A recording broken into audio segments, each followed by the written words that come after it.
चलो उस पॉइंट पे आप सभी का स्वागत है और आज हमको पढ़ना है जोड़ घटाना गुणा और भाग को कैसे हम कर सकते हैं कुछ नियमों के द्वारा। तो सबसे पहले देखेंगे जोड़ घटाना गुणा और भाग में जो चिन्हों का है वो क्या रोल है। तो पहला है जोड़।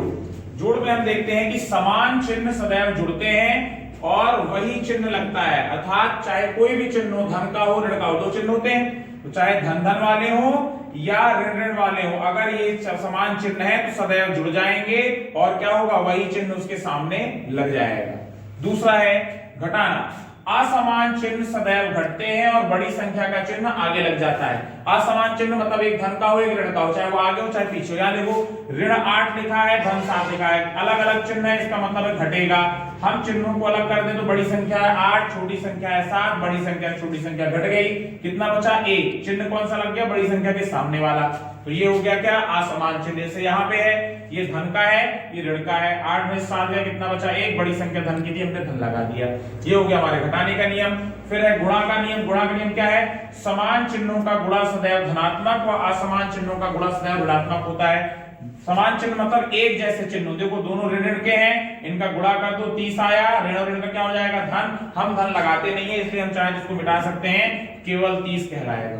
कहीं भी अगर संख्या लिखी हुई है उसके आगे कोई चिन्ह नहीं, इसका मतलब वहां पे धन होता है। इसी प्रकार ये देखिए 10 धन है 10 3 है, दोनों का गुणा करते हैं धन 30 आता है, हम चाहे तो इसको केवल 30 लिख सकते हैं। इसी प्रकार असमान चिन्हों का गुणा ऋणात्मक होता है। असमान, एक धन का और एक ऋण का, इसका करेंगे कितना आएगा ऋण 30।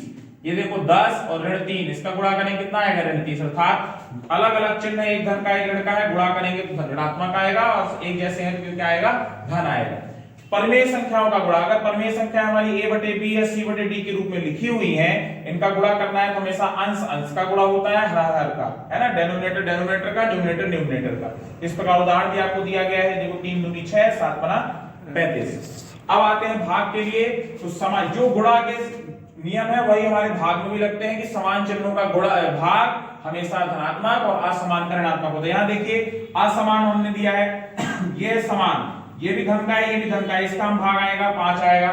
अगर हम देखना चाहें कि ये ऋण में है तो यहाँ पे देखिए अगर ऋण 15 है और ऋण 3 है तो इसका भी कितना आएगा 5 ही आएगा, क्योंकि ऋण से ऋण कट जाएगा। लेकिन असमान है, एक ऋण का है एक धन का है, तो हमेशा क्या हो जाएगा ऋणात्मक होगा। अब है परमेय का भाग। परमेय संख्याओं का भाग अगर हमारे पास आता है तो हम क्या करते हैं, संख्याओं को पलट देते हैं। देखिए c/d था, हमने इसको लिख दिया d/c और यहाँ पे जो भाग था वो किसमें पहुंच गया, गुणा में, और गुणा पहुंच गया तो हम क्या करते हैं, गुणा के नियम के अनुसार क्या लिखते हैं, इसको अंश अंश का और हर हर का गुणा कर देते हैं। अब कुछ सूत्र है हमारे पास जिसका प्रयोग करके हम बड़े से बड़े क्वेश्चन को आसानी से हल कर देंगे। वो क्या है, जैसे a + b का होल स्क्वायर बराबर होता है a² + b² + 2ab, हमने इसको पढ़ लिया है बीजगणित में। ये सारे सूत्रों को हमने अगर एक बार तैयार कर लिया तो देखो प्रश्न कैसे हल कर सकते हैं। ये हमारा प्रश्न लिखा हुआ है, बहुत बड़ा प्रश्न है, इतना बड़ा दिख रहा है कि इसको हम हल करना चाहें तो नहीं हल होगा, है ना। 6 से 1/7 गुणे 6 से 1/7 गुणे 6 से 1/7 धन 3 से 1/7, ऐसे ऊपर भी है और नीचे भी प्रश्न है। हमने इसको अच्छे देखा कि ऊपर लिखा क्या है, हमने लिखा 1 2 3, एक संख्या 3 बार आई मतलब उसकी घात 3 लिख दिया हमने। फिर हमने माना दूसरी संख्या को b माना, ये भी 3 बार आई, हमने बीच में धन लगा था, हमने लिख दिया धन b की घात 3। फिर अब बटे कर दिया, हमने देखा a और a 2 बार आया मतलब a की घात 2। फिर ऋण, यहाँ देखिए a अलग है b अलग है, तो हमने ऋण करके क्या लिख दिया a × b, और धन यहाँ लिखा b × b, 2 बार b आया, हमने लिख दिया b का घात 2। अब हमने देखा a + b/q, हम फार्मूले में गए, हमको याद था, हमको देखा हमने a + b/q बराबर होता है a + b × a² - ab + b²। हमने इसकी जगह ये मान रख दिया। उसके बाद नीचे हमारा यही बना हुआ था, हमने इसको काट दिया, हमारे पास कितना बचा a + b। a का मान भी हमने देख लिया कि 6 से 1/7 धन 3 से 1/7, a और b का मान दोनों हमने जोड़ा और क्या देखा कि इतने बड़े प्रश्न का इतना छोटा सा उत्तर है, मात्र 7 6 42 और 1 43/7, 3 7 21 और 1 22/7, लघुत्तम दोनों का 7 ही है, ये ऊपर जुड़ जाएंगे, 3 और 2 5 और 4 और 2 6। इसका आंसर हमारा ये हो गया। इसको सही बटे में लिखना है तो 7 की दुनिया पढ़ दें, 7 × 49 7 × 8 56, 7 नाम 63, तो 7 नाम 63 9 बार जाएगा, ऊपर कितना बच रहा है 2/7। ये हमारा हो गया इस प्रश्न का उत्तर।